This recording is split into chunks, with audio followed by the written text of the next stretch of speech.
Hi, Bruno Jr. here. Our podcast, Busting Addiction and Myths, is sponsored by SafeHouseRehab.com. SafeHouse believes that traditional treatments fall short of the needs of clients who face the modern problems of addiction. Modern problems need modern solutions. Multiple addictions, multiple relapses, multiple triggers, and cheaper and more powerful street drugs set up unprecedented challenges facing treatment centers. What is needed is a more sophisticated approach, a better way forward. There are 3 reasons to choose our progressive modern treatment program. 1, a more sophisticated intake process. 2, technology proven to enhance recovery. And 3, the most robust aftercare program in our sector. To learn more, visit us at SafeHouseRehab.com.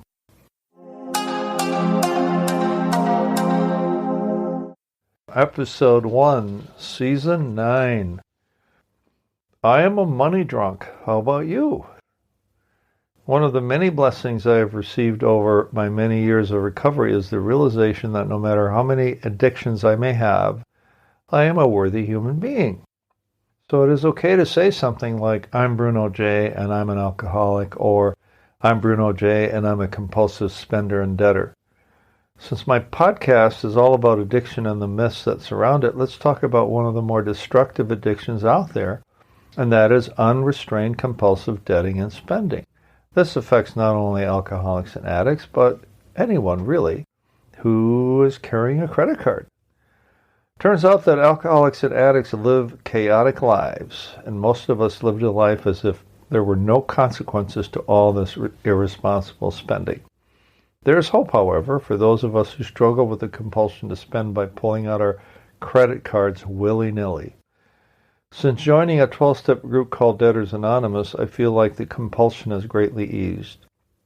I no longer keep a credit card on me, and my bank balance actually is on the positive side, at least by a small amount. In the program of Debtors Anonymous, they first ask you to do a self-assessment. There are 30 or so questions, such as the ones I'll cover in a moment, and we qualify as compulsive spenders if we answer yes to just a few of the following questions.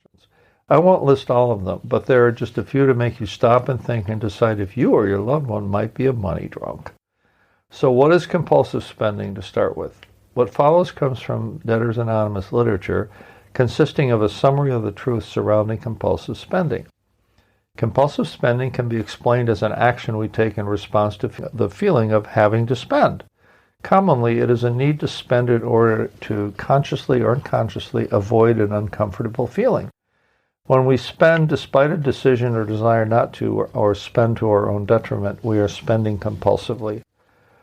Some effects of compulsive spending. The DA folks go on to say, compulsive spending is a serious symptom of our disease. Long-term spending causes other people to trust us less and may even jeopardize our relationships to our families and our friends. Because we often use credit cards or other forms of debting, compulsive spending frequently leads to our borrowing from our future. We find that our spending has left us with little or no savings and staggering debts. I can share with you that even after I sobered up 28 years ago, I did not see that my spending habits were irrational. Whenever I ran into trouble, I just said, oh, to hell with it, I'll just make more money. I was fine while I was making a very nice 6-figure salary. But after I retired just 3 years ago, I said, uh-oh, I woulda, shoulda saved more and spent less. Now what? The truth about compulsive spending. The authors of the pamphlet entitled Recovery from Compulsive Spending say this. One truth about compulsion is that it has to be fed to stay alive. We tend to believe that we will get relief by acting on our addiction, and the opposite is true. The more we compulsively act on our obsession to spend, the more we feed the obsession and the stronger it becomes. Conversely, the obsession weakens when we starve it by not acting compulsively in response to it. The beautiful thing is that we do not have to go it alone. For yielding to the obsession is a lonely business. We try to look and act normal, but underneath it, we burn with envy over those who are leading fiscally responsible lives. In Debtors Anonymous, also known as DA, we do not go it alone, and we do not try to do it all at once. With the support and encouragement of other DA members, we gradually become able to implement change at our own pace. and in the matter that is right for us. So are you ready for the quiz? DA asks 30 diagnostic-type questions to help you assess whether you or a loved one might be a compulsive spender.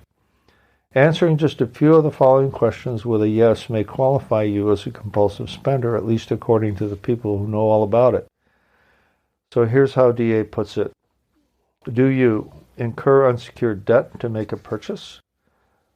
Go to stores without a list of planned purchases and estimated costs? Go to stores without knowing what funds are available to pay for purchases?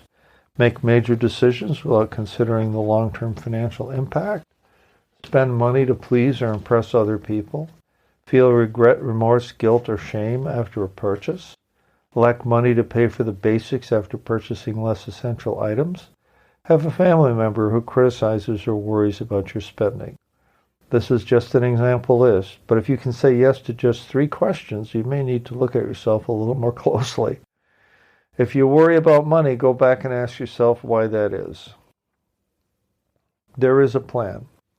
Action is the magic word. A short list of actions that make for a progress toward a debt-free life look like this. Stop incurring unsecured debt one day at a time. Cancel and cut up all unsecured credit cards and cancel unsecured lines of credit. Attend DA meetings regularly for group support. Develop a spending plan with the help of a sponsor and a DA pressure relief group. Maintain detailed spending and income records. Recognize the internal signs of impeding compulsive spending, such as feeling of urgency or defiance. Make sure to do comparative shopping before making a considered necessary purchase.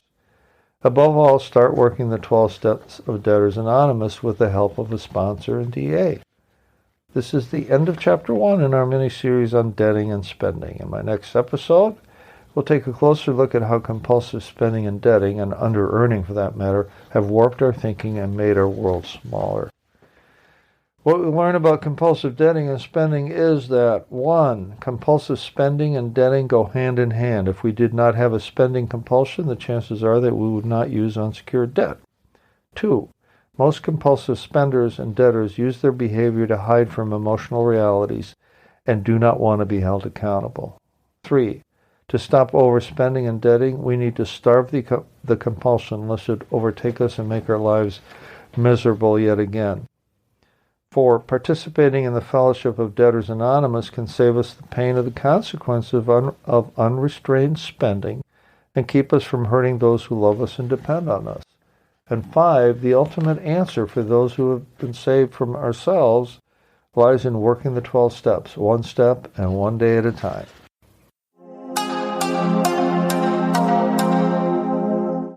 Our podcast is sponsored by SafeHouseRehab.com, a modern approach to recovery. To learn more, visit us at SafeHouseRehab.com.